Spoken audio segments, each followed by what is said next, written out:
Shalom, selamat pagi, selamat bergabung dengan Menara Doa Pagi. Kami ajak semua kita, Bapak Ibu, mari kita beri waktu untuk hadirat Tuhan. Dalam hadirat Tuhan ada kekuatan, ada penyertaan Tuhan, ada urapan Tuhan, ada hikmat, ada solusi dalam setiap masalah kita. Mari kita hampiri hadirat Tuhan, mari kita menyembah Tuhan.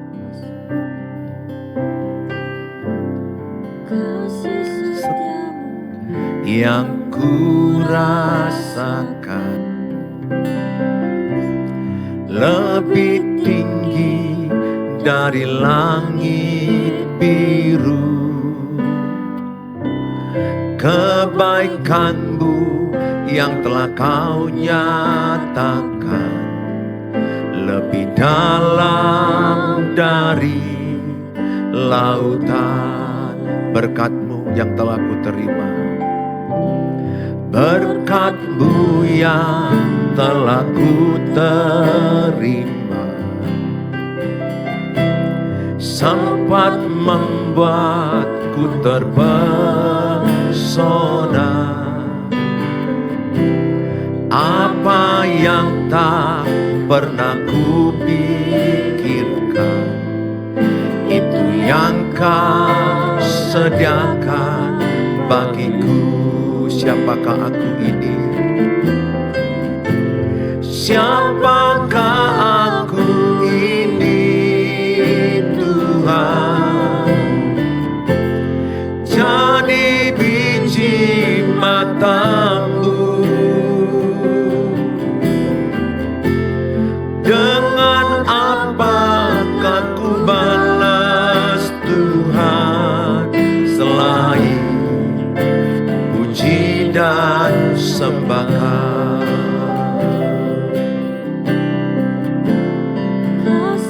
Setiap yang ku rasakan lebih tinggi dari langit biru. Kebaikan-Mu yang telah Kau nyatakan lebih dalam dari lautan. Berkat-Mu, berkat-Mu yang telah ku terima, sempat membuatku terpesona.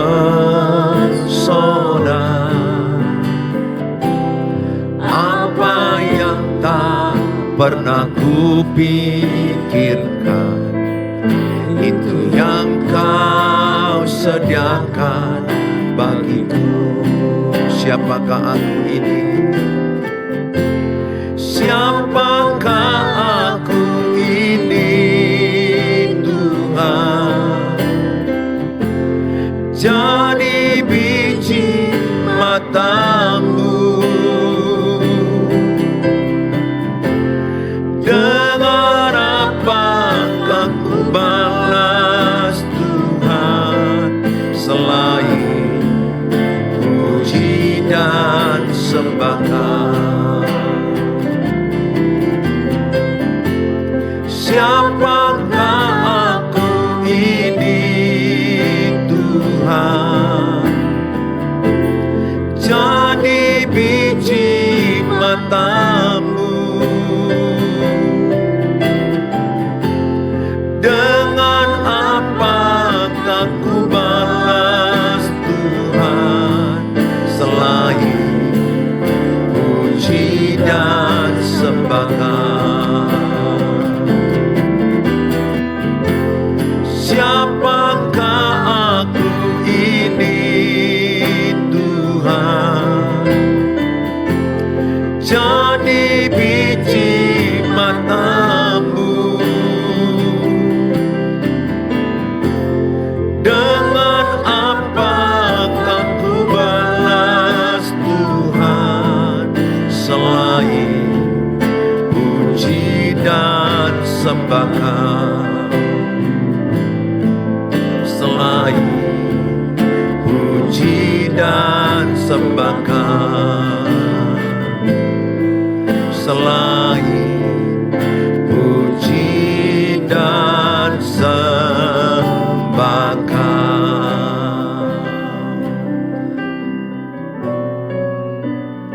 Bapa di sorga senantiasa mendengarkan seruan hati kita. Mari kita berseru kepada Bapa di sorga. Apakah mendengar seruan hatiku?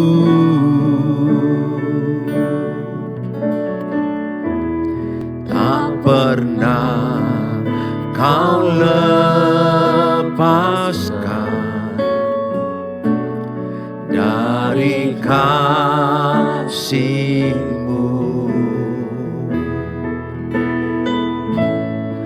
Lewat lembah kelam, Kau temani aku.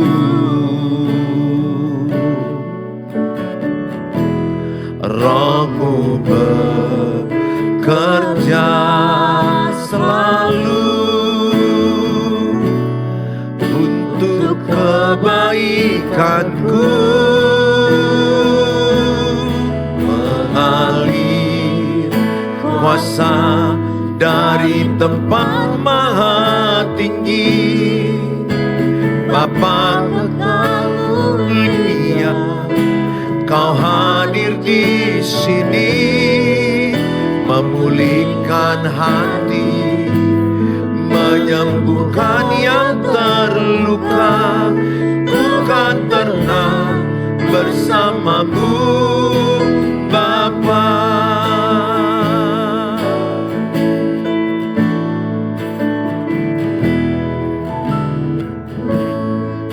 Apakah mendengar seruan hatiku?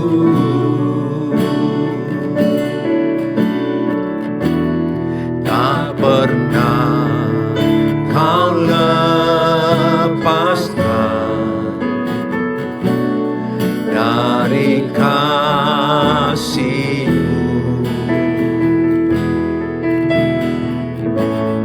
Lewat lembah kelam, Kau temani aku.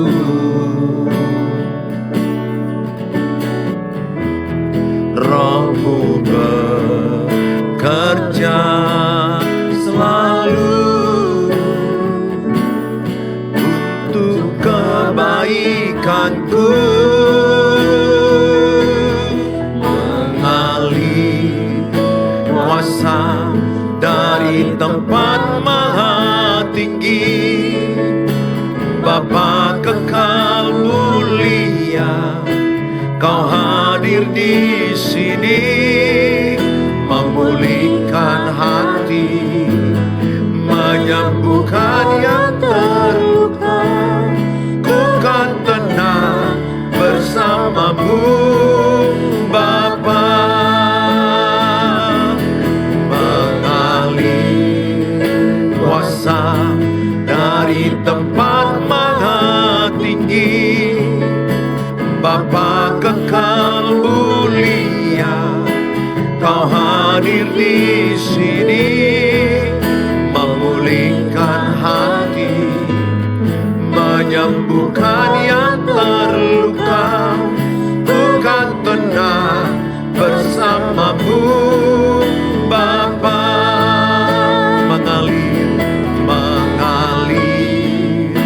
kuasa dari tempat maha tinggi, Bapa kekal mulia, Kau hadir di sini, memulihkan hati, menyembuhkan yang terluka.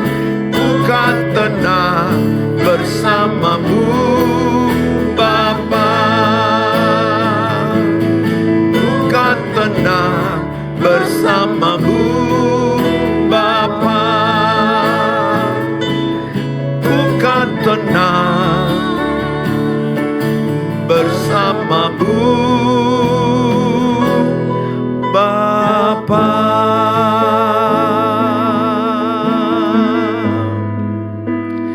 tenang bersama-Mu Tuhan. Kami tenang di dalam tangan-Mu. Kami bersyukur Tuhan. Terima kasih Bapa. Terima kasih Tuhan Yesus, buat segala kebaikan-Mu, buat segala kasih karunia-Mu. Terima kasih Tuhan Yesus, buat pertolongan-Mu yang menyertai kami. Terpujilah nama-Mu Tuhan. Kami mau tinggikan nama-Mu. Kami memuliakan nama-Mu. Kami tinggikan nama-Mu. Sekarang dan selama-lamanya. Kami percaya kasih setia-Mu. Kami percaya pertolongan-Mu menyertai anak-anak-Mu. Terima kasih Tuhan Yesus. Segala pujian, segala hormat, segala kemuliaan hanyalah bagi-Mu. Kami tinggikan nama-Mu. Terpujilah Engkau Tuhan, sekarang dan selama-lamanya. Biarlah umat-Mu yang menyaksikan diberkati Tuhan. Biarlah umat-Mu dilawat Tuhan. Setiap kami dikuatkan, setiap kami diberkati dalam nama-Mu. Ada berkat, dalam nama-Mu ada kekuatan, dalam nama-Mu ada ketenangan. Biar setiap kami datang padamu Tuhan. Biar setiap kami datang padamu, berharap padamu. Hanya padamu kami berharap, karena Engkaulah kekuatan, Engkaulah pertolongan, Engkaulah jalan kehidupan.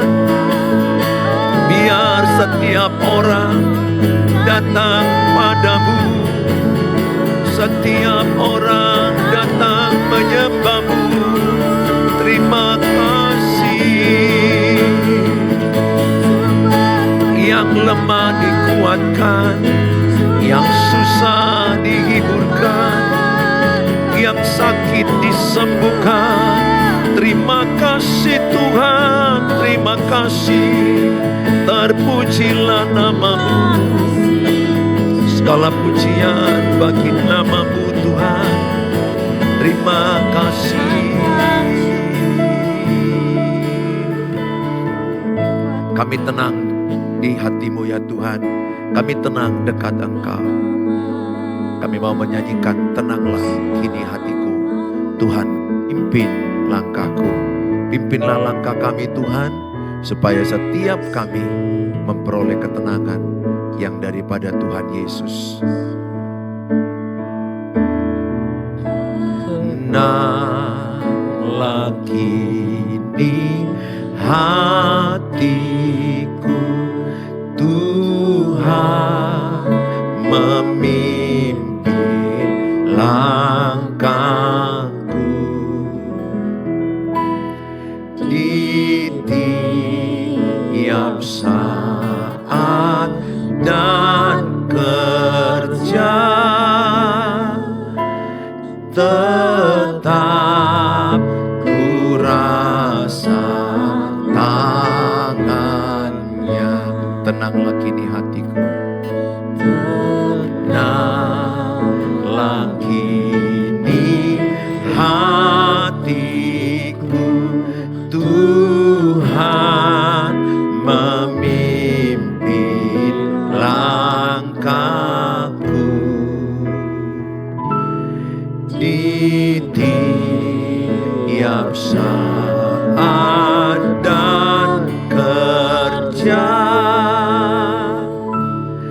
tetap ku rasa tangannya. Tuhanlah yang membimbingku, tanganku dipegang teguh. Hatiku berserah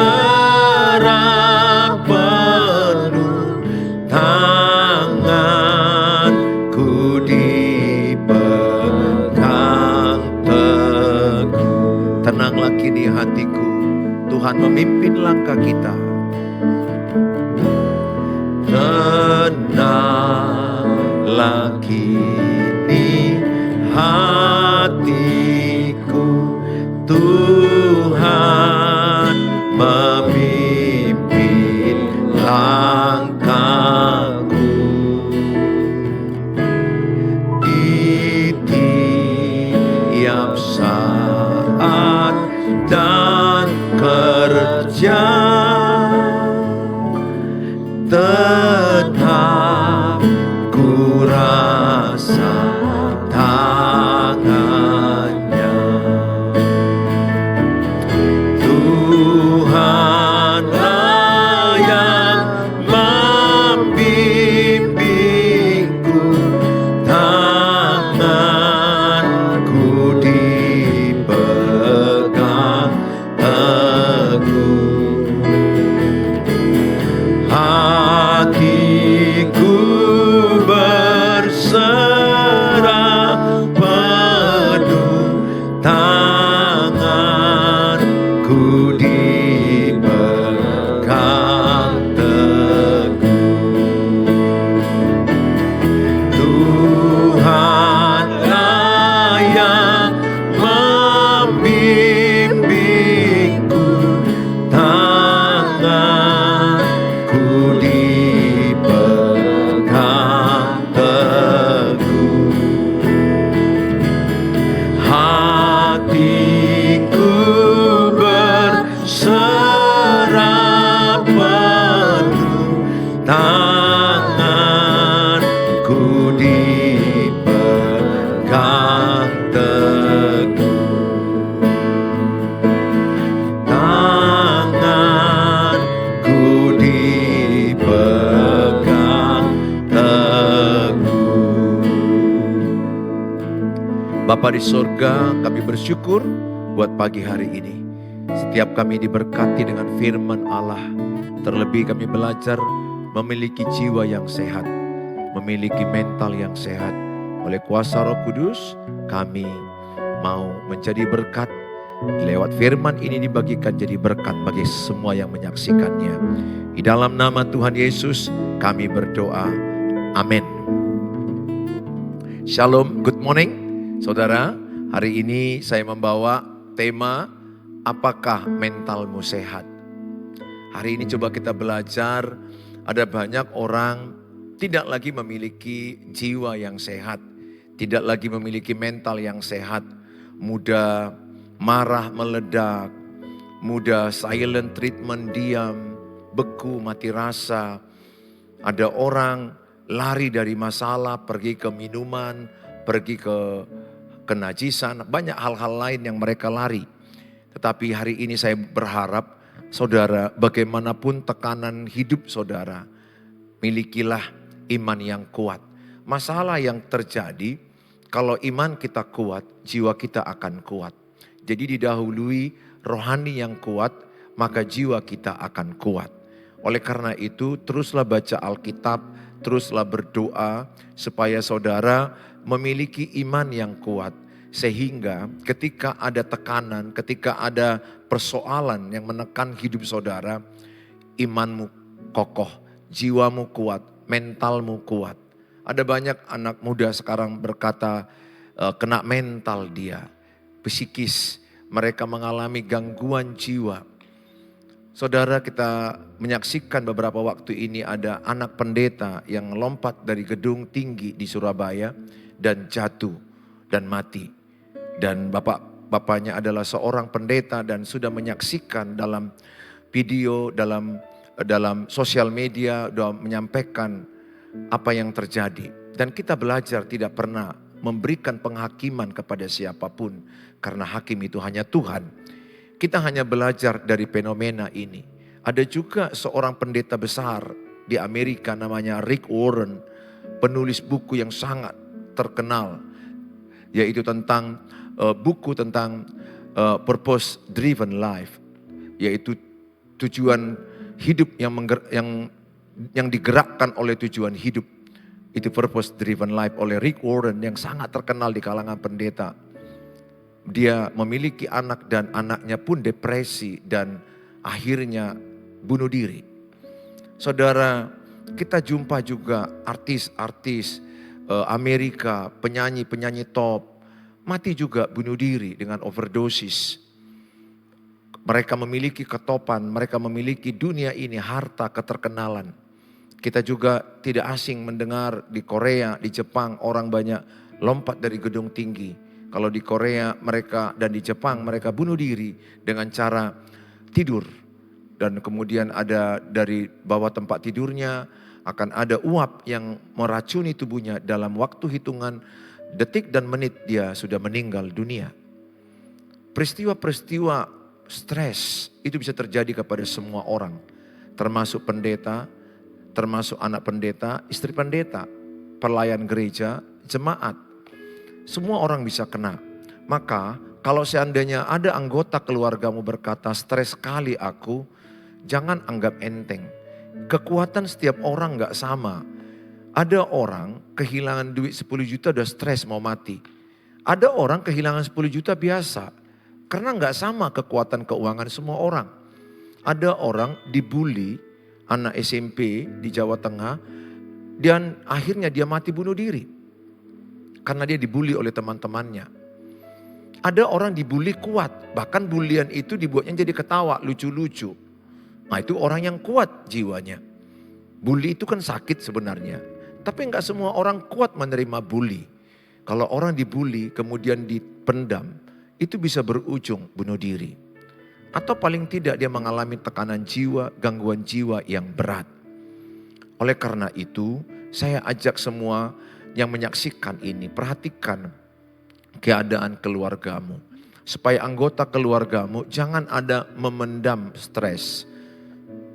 Jangan ada memendam segala yang menyakiti jiwanya. Salah satu terapi untuk membuat sehat mental, sehat jiwa adalah menceritakan kepada Tuhan atau kepada seseorang yang dapat dipercaya. Istri mungkin ke suami, suami ke istri, orang tua ke anak-anak, bisa anak dewasa, anak-anak kepada orang tua. Keluarga sebenarnya itu lebih kuat, lebih tidak mudah bocor beritanya. Kalau di luar, ibu dengan ibu di luar lebih mudah bocor yang kita ceritakan sampai ke ibu-ibu entah kemana. Tapi dalam keluarga itu bisa saling menyehatkan mentalnya. Perhatikan nanti penerangan ini. Supaya saudara melihat keluarga saudara sehat enggak mentalnya, sehat enggak jiwanya. Fenomena-fenomena kalau ada orang berkata, aku stres sekali, jangan anggap enteng. Apalagi kalau sudah ada WA yang datang ke saya beberapa waktu yang lalu, saya ingin bunuh diri Pak. Saya langsung minta call sama dia, bisakah kita call sebentar? Karena sudah ada WA, saya mau bunuh diri. Hanya karena masalah suami yang selingkuh. Dia capek, dia lelah, dia ingin mengakhiri hidup. Terus saya teleponan, saya doakan, puji Tuhan tidak bunuh diri. Kenapa? Dia menceritakan ke Tuhan, dia menceritakan ke saya sebagai pendeta. Memang dia minta cerita ini tolong jangan diceritakan kemana-mana. Nah saudara, dalam hal ini saya ada mendengar dia. Ketika dia menyampaikan unek-unek di hatinya, itu adalah merilis emosi negatif, melepaskan beban hidupnya. Sehingga menceritakan itu adalah proses penyembuhan. Cuma ceritakanlah kepada Tuhan dan ceritakanlah kepada orang yang dapat engkau percaya. Kepada keluargamu, anggota keluarga paling tidak. Kalau anak bisa ke orang tua. Saya ajak setiap saudara, jangan pendam sakit hatimu. Jangan pendam tekanan jiwamu. apapun itu. Dan lebih baik lagi setelah saling mengaku dosa, saling menceritakan, saling mendoakan. Mendoakan itu menjadi kekuatan yang luar biasa. Nah, saya akan ajak firman Tuhan dari kitab Filipi pasal 4 ayat 4 sampai 8. Di slide, nampak ini dalam slide. Demikian katanya adalah bersukacitalah senantiasa dalam Tuhan. Sekali lagi kukatakan bersukacitalah. Hendaklah kebaikan hatimu diketahui semua orang. Tuhan sudah dekat. Janganlah hendaknya kamu khawatir tentang apapun juga, tetapi nyatakanlah dalam segala hal keinginanmu kepada Allah dalam doa dan permohonan dengan ucapan syukur. Damai sejahtera Allah yang melampaui segala akal akan memelihara hati dan pikiranmu dalam Kristus Yesus. Jadi akhirnya saudara-saudara, semua yang benar, semua yang mulia, semua yang adil, semua yang suci, semua yang manis, semua yang sedap didengar, semua yang disebut kebajikan dan patut dipuji, pikirkanlah semuanya itu. Di slide berikutnya 1 Tesalonika 5 ayat 16 sampai 18. Bunyinya hampir sama. Ayat 16, bersukacitalah senantiasa. 1 Tesalonika 5 ayat 17, tetaplah berdoa. Ayat 18, mengucap syukurlah dalam segala hal, sebab itulah yang dikehendaki Allah di dalam Kristus Yesus bagi kamu. Sebelum kita masuk definisi kesehatan mental, menurut WHO, saudara, pasal yang saya sampaikan tadi, kitab Kolose, dalam kitab Filipi tadi, Filipi pasal 4, ayat 4 sampai 8, dan 1 Tesalonika 5, ayat 16 sampai kepada ayat 18, itu adalah tulisan surat Rasul Paulus. Rasul Paulus dalam penjara, Rasul Paulus dalam tekanan, di dalam penjara, bahkan dia dipasung di dalam penjara. Artinya dia di dalam tekanan, penjara itu tekanan hidup yang tidak mudah. Orang bisa stres, depresi, dan bisa bunuh diri di penjara. Karena penjara tidak enak, 4 dinding yang mengurung kita. Situasi hidup yang tidak mudah, makan yang tidak mudah, aktivitas yang terbatas. Mana lagi dipasung. Tapi di tengah-tengah tekanan, Rasul Paulus mengelola sukacita. Ini poin penting ibu, bapak. Walaupun pasanganmu sudah lari pergi kemana-mana. Atau masalah keuanganmu yang banyak. Sakit penyakit yang saudara alami. Masalah rumah yang belum laku dijual. Masalah kehidupan yang bertubi-tubi, anak-anak mungkin ada yang narkoba, anak melawan orang tua, keuangan yang sangat seret dalam keuanganmu. Saudara, saya ajak semua saudara, cobalah tetap bersukacita dalam Tuhan di tengah-tengah persoalan hidup. Orang yang mengenal Tuhan, apakah dia kuat atau lemah, kitab Amsal katakan. Amsal 24 ayat 10 dikatakan adalah, lihat saat ada masalah dalam hidupnya. Saat ada tekanan hidup, saat ada kesukaran hidup, kita akan lihat orang ini beriman atau tidak beriman. Maksud saya, apakah imannya kuat, itu lebih tepat. Apakah imannya kuat atau imannya lemah. Saat ada masalah akan kelihatan iman saya. Saat ada gempa bumi, gedung gereja ini akan kelihatan kuat pondasinya atau rapuh. Apakah iman seseorang kuat? Apakah iman saya kuat? Jangan lihat saat saya khotbah. Jangan lihat ketika orang di mimbar melayani. Tapi lihatlah apa respon orang ketika orang itu dalam tekanan hidup. Ketika orang itu dalam persoalan hidup. Rasul Paulus di dalam penjara. Rasul Paulus di tengah-tengah tekanan hidup yang tidak mudah. Ditangkap karena memberitakan Injil. Lihat. Dia mengelola sukacitanya dalam Tuhan. Bahkan dia memotivasi jemaat Filipi yang mengalami penderitaan karena mengikut Tuhan. Memotivasi jemaat Tesalonika yang mengalami kesusahan karena ikut Tuhan. Dia berkata, bersukacitalah senantiasa. Sekali lagi kukatakan, bersukacitalah. Jadi ada satu motivasi dari orang yang seharusnya stres, depresi, bersusah hati, mengeluh karena dalam penjara. Tapi sebaliknya, dia bisa mengelola sukacitanya dalam penjara. Dia bisa tetap bersuka cita dalam kesukaran hidup. Ibu dan bapak yang saya kasihi. Amsal 17 ayat 22 berkata, hati yang gembira adalah obat yang manjur. Semangat yang patah mengeringkan tulang.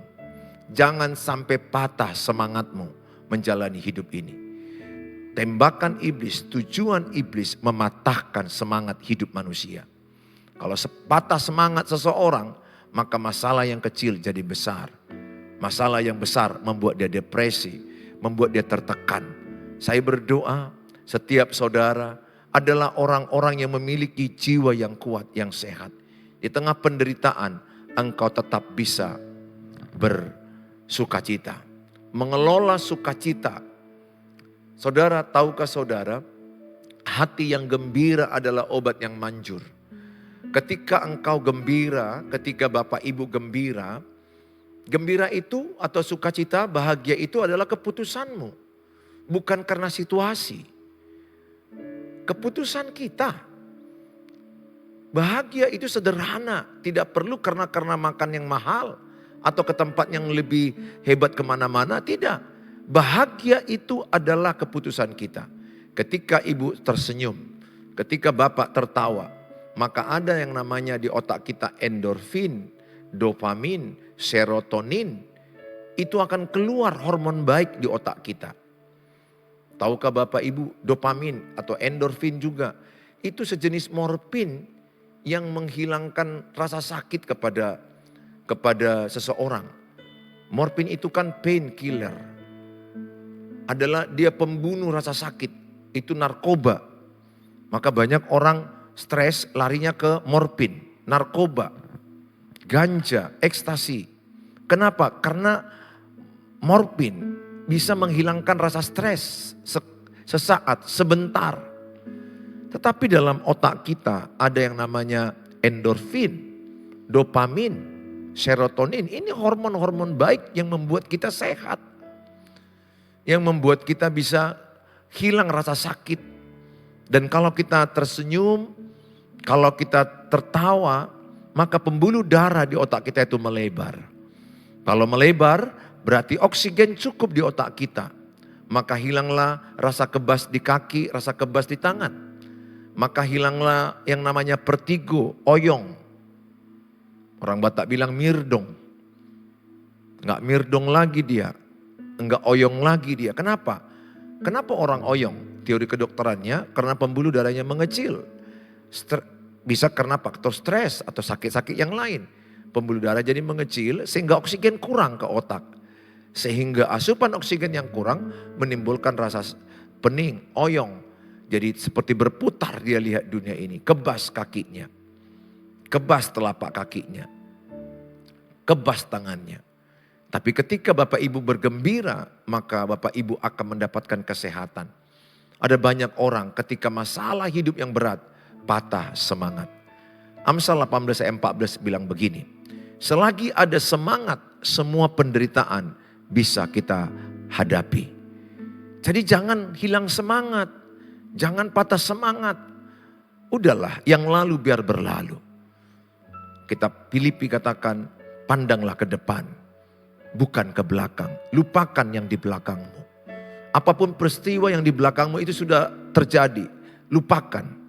Ambil hikmat, ambil pelajaran, petik pelajaran dari yang lalu. Dan perbaiki yang sekarang untuk ke depan. Sehingga saudara, orang yang mentalnya sehat itu mampu menguasai pikirannya. Mampu menjaga pikirannya. Sehingga dia memikirkan yang baik, yang benar, yang suci, yang manis, kebajikan, yang sedap didengar. Itulah yang dipikirkannya. Karena apa yang kau pikirkan, itu akan mempengaruhi seluruh tubuhmu. Sudahlah ibu, kalau yang lalu itu ada pasanganmu yang sudah lari pergi. Atau ada orang yang mengkhianatimu, mengecewakanmu, uangmu dipinjam dan tidak dikembalikannya. Udahlah, ikhlaskan, relakan. Percaya Tuhan sanggup menggantikan itu. Mau ratusan juta, mau miliar. Kalau ibu terus pikirkan yang di belakang, maka ibu akan stres. Ibu akan depresi. Mari kita moving forward. Mari kita bergerak maju demi jiwamu yang sehat. Ibu punya waktu me time, punya waktu olahraga. Boleh me time dengar musik, sekali-sekali mau drakor ya oke lah. Jangan keterusan, ke salon, berenang. Sehingga menyehatkan tubuhmu, distraksi, alihkan pikiranmu, jangan memikirkan masalah terus. Kalau terus kita memikirkan masalah, siapapun gak kuat. Siapapun akan lebih stres, depresi. Ingat Bapak Ibu, orang yang khawatir, yang cemas, orang yang anxiety, kecemasan, kekhawatiran, itu akan mengundang tekanan hidup. Tekanan hidup akan membuat seseorang stres, depresi, halusinasi, ilusinasi. Sehingga ada mendengar suara lompat, mati dari gedung tinggi. Kenapa orang bisa lompat dari gedung tinggi? Kenapa ada orang minum baygon dan mati? Karena dia mendengarkan bisikan iblis. Iblis menipu dia, minum baygon. Kalau kau mati, kau sudah melupakan masalah. Kau tidak lagi tertekan. Kalau kau lompat, kau mati, maka masalahmu selesai. Iblis menipu banyak orang. Orang yang melompat dari gedung tinggi itu, orang yang membunuh dirinya, adalah orang yang mendengarkan bisikan iblis. Seperti Yudas Iskariot. Yudas Iskariot, dia mendengar bisikan iblis. Mendengar bisikan iblis untuk menjual Yesus. Mendengar bisikan iblis untuk mengakhiri hidup karena dia terintimidasi. Karena dia tertuduh, dia sudah mengkhianati gurunya. Dia sudah menjual Tuhan Yesus. Andai dia mengaku dosanya. Andai dia minta ampun sama Tuhan. Aku percaya masih ada pengampunan. Tuhan kita maha pengampun. Tapi ada banyak kita tidak mau terbuka dengan apa yang di hati kita. Kita pendam. Paling tidak sampaikan ke Tuhan Yesus.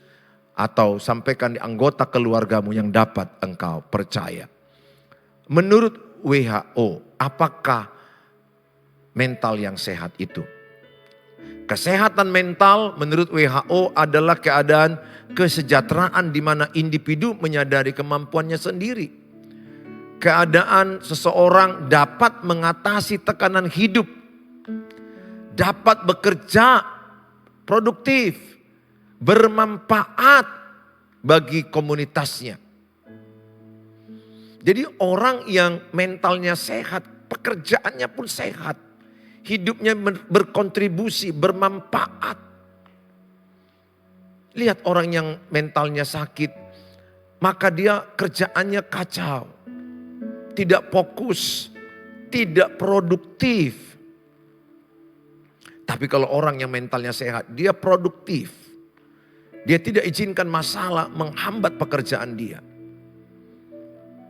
Ada orang kalau sudah kena mental, tidur-tiduran, gak fokus, malas, mager. Ada orang kalau udah kena mental, nonton terus, seharian. Main game terus seharian. Ada orang kalau sudah kena mental, makan terus. Lemok-mok, makin gemuk karena stres. Ada juga orang kalau stres gak makan-makan. Beda orang, beda manifestasinya. Ingat, setiap orang tidak sama kekuatannya menghadapi masalah. Gak sama. Dan kekuatan saya sekarang dengan 10 tahun yang lalu gak sama. Saya sekarang better and stronger. Karena aku mendekatkan diri ke Tuhan. Aku berserah kepada Tuhan. Kuserahkan segala kekhawatiranku kepada Tuhan. Saudara yang saya kasihi. Saya berdoa Bapak Ibu mendengarkan firman ini. Semakin dikuatkan Tuhan Bapak Ibu. Semakin diberi Tuhan semangat hidup dalam Bapak Ibu. Saya berdoa saudara menjadi orang yang sehat mentalnya. Dengan cara apa? Dekatkan dirimu kepada Tuhan. Kita Mazmur berkata, hanya dekat Tuhan aku tenang. Hanya dekat Bapa aku tenang. Jujur Bapak Ibu, setenang-tenangnya di Bali, saya sudah ke Bali, ke Australia, ke Turki. Saya sudah pergi ke berbagai negara. Puji Tuhan, ke Israel, saya sudah melihat, saya Betul, saya bersyukur bisa melihat keindahan alam Eropa. Saya bisa melihat keindahan alam di Bali, di Parapat. Tetapi jauh lebih tenang di hadirat Tuhan. Maka sayang kurasa orang-orang yang tidak mau datang ke hadirat Tuhan. Healing yang terbaik itu di hadirat Tuhan. Seenak-enaknya di luar, seenak-enaknya nonton, seenak-enaknya di pariwisata, pemandangan indah. Puji Tuhan kita bisa ada kesempatan ke sana. Tapi itu hanya sebentar. Saat kita melihat, katakanlah 10 hari, setelah pulang kita kembali stres. Kalau kita bersuka cita dalam Tuhan, artinya apa? Every day, 24 hours. Karena Tuhan Yesus ada di hati ibu, ada di hati bapak, ada di hati saya.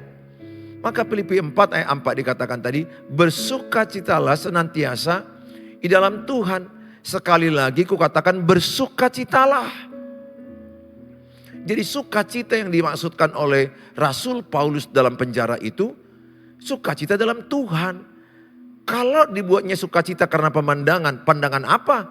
Tinggal tembok, terali besi. Kalau dibuat dia sukacitanya karena makanan, namanya makanan penjara. Kalau dibilang dia sukacitanya karena faktor enak di luar, dia di dalam penjara. Nggak ada alasan dia bersukacita. Tapi kenapa Rasul Paulus tetap bersukacita? Karena dia bersukacita di dalam Tuhan Yesus. Ini Bapak Ibu, kalau seorang bapak membuat sukacita kepada istri, istrinya berkhianat atau istrinya melawan, istrinya membentak, hilang sukacita kita. Kalau istri membuat sukacita dari suami, suami berkhianat atau suami menampar, narkoba, hilang sukacita ibu. Kalau orang tua buat sukacita kepada anak-anak, anak-anak melawan, hilang sukacita kita. Kalau anak-anak buat sukacita kepada orang tua broken, hilang sukacita anak-anak. Kalau bapak ibu buat sukacita karena uang, ibu gak punya uang, hilanglah sukacitamu. Kalau bapak ibu membuat sukacita karena promosi jabatan, jabatanmu digeser, hilanglah sukacitamu. Lihat orang-orang di pemerintahan, di kepolisian, di KTNI-an. Enggak ada yang namanya istilah power syndrome. Power syndrome artinya ketika ada jabatan, dia merasa happiness, bahagia, sukacita.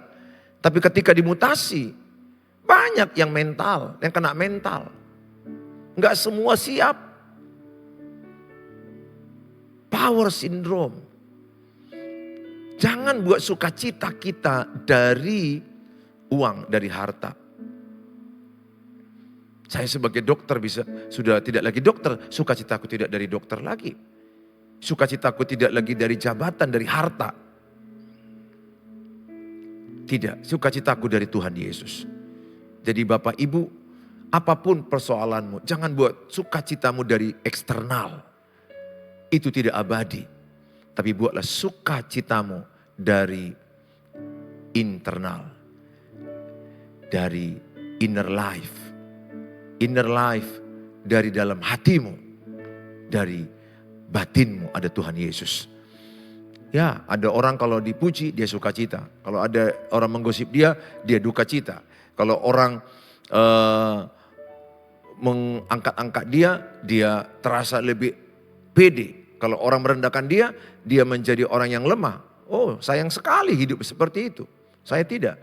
Apapun kata orang tentang saya, EGP, emang gue pikirin. Saya akan tetap berjalan di dalam Tuhan Yesus. Sukacitaku dalam Tuhan Yesus. Saya tidak sukacita apa kata orang, tapi saya sukacita apa kata Tuhan Yesus. Saya mengajak Bapak Ibu yang saya kasihi, bersukacitalah di dalam Tuhan Yesus. Saudara, dalam kitab Filipi 4 ayat yang ke-6. Bersukacitalah, ayat dikatakan ayat 6. Janganlah hendaknya kamu khawatir tentang apapun juga. Tetapi nyatakanlah dalam segala hal keinginanmu kepada Allah. Dalam doa dan permohonan dengan ucapan syukur.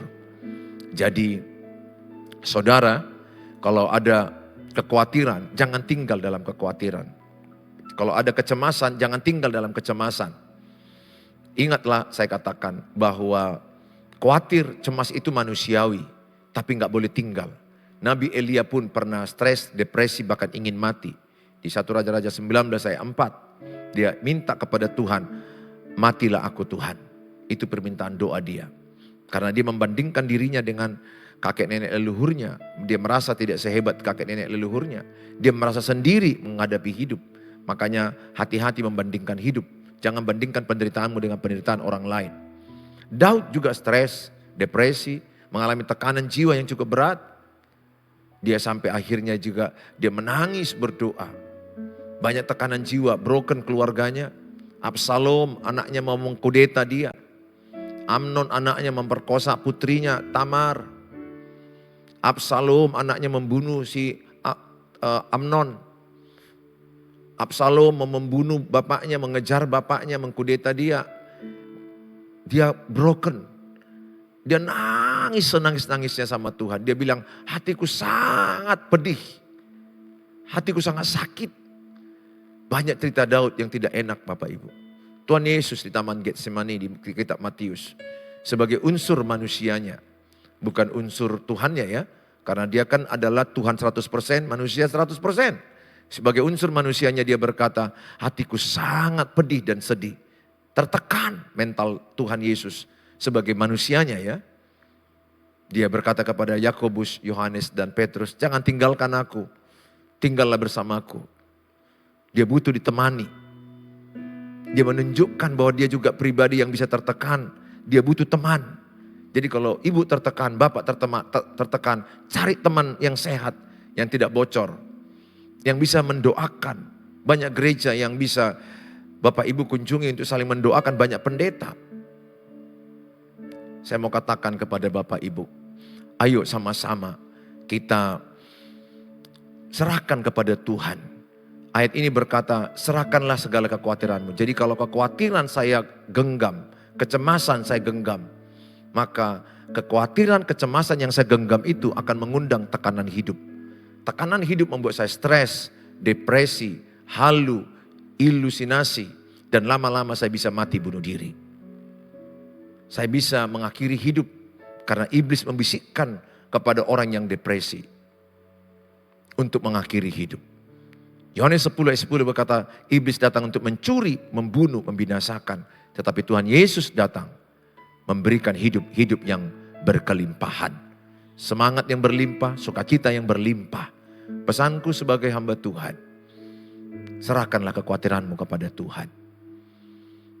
Kita akan lanjut. Ada 4 jenis orang meresponi masalah. 4 jenis meresponi masalah. 4 jenis meresponi masalah. Saya kasih dia 4F. F pertama di sini slide-nya adalah fight. Ada orang meresponi masalah itu dengan fight, menyerang. Ada orang dengan flight, menghindar dari masalah.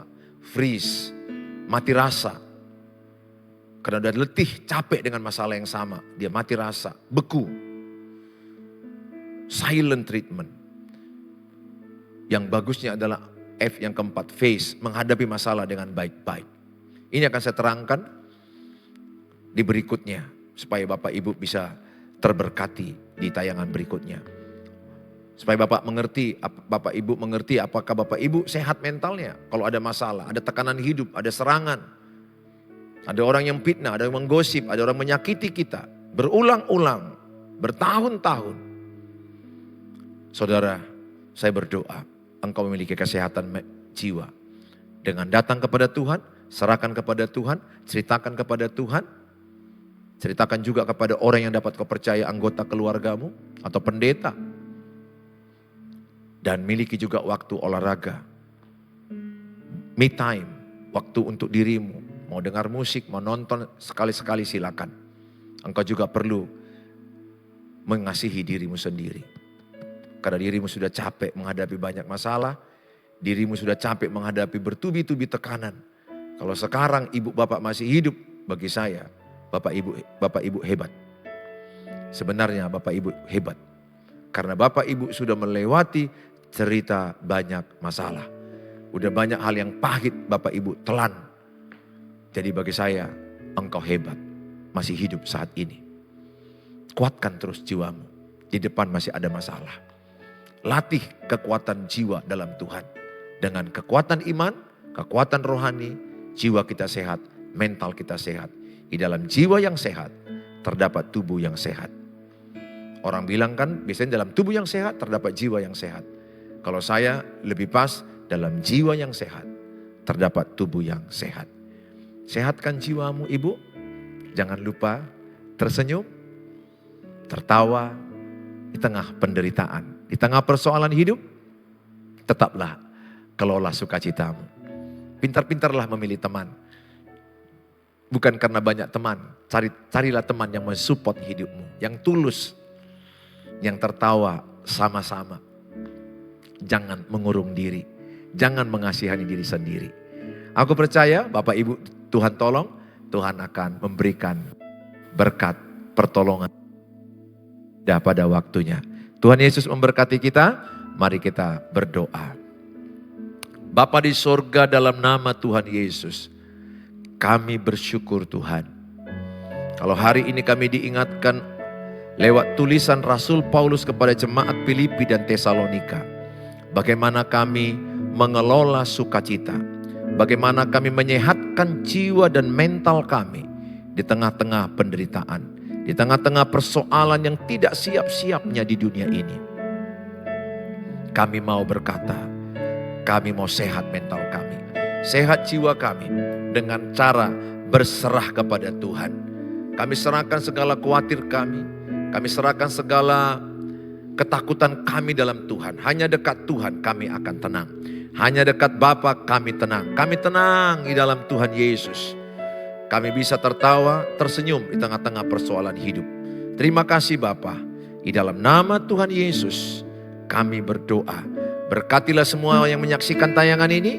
Kuatkan, hiburkan, beri mereka semangat.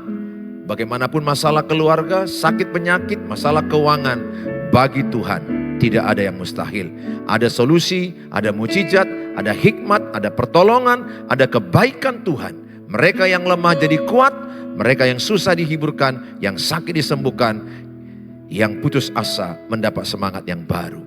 Di dalam nama Tuhan Yesus kami berdoa, haleluya, amin, amin.